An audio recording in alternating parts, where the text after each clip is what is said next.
شعب ابی طالب کے 3 سال دیکھو بائیکاٹ کے گزرے ہیں. کیسا بائیکاٹ ہے؟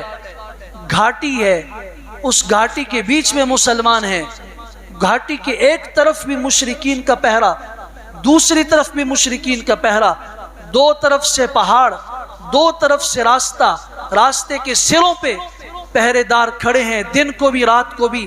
کوئی مسلمان ادھر نہ آ جائے مکہ میں خریداری کے لیے، کوئی مکہ کا آدمی ان تک نہ پہنچ جائے، نہ وہاں کا رشتہ ادھر ہوگا نہ ادھر کا رشتہ وہاں ہوگا. 3 سال کے اندر پانی لے جانے پر، غلہ لے جانے پر پابندی کی گئی، سلام دعا کچھ بھی نہیں. یہ مقاطعہ ہوا، بائیکاٹ ہوا، سوشل بائیکاٹ ہوا. 3 سال کے عرصے میں بیت اللہ کے سائے میں سجدہ کر رہے ہیں.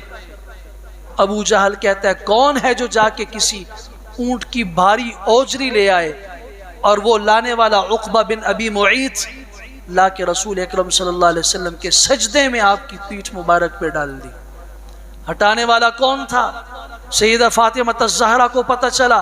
ایک کمزور بیٹی دوڑتی ہوئی آ کے کہتی ہیں، اس کو جب ہٹانے کی کوشش کرتی ہیں وہ ہٹ نہیں رہی، تو بیت اللہ کے سائے میں کہا اللہ کے بندو، اللہ کے گھر کا تقدس تو رکھو، میرے باپ کا قصور کیا ہے یہ تو بتاؤ،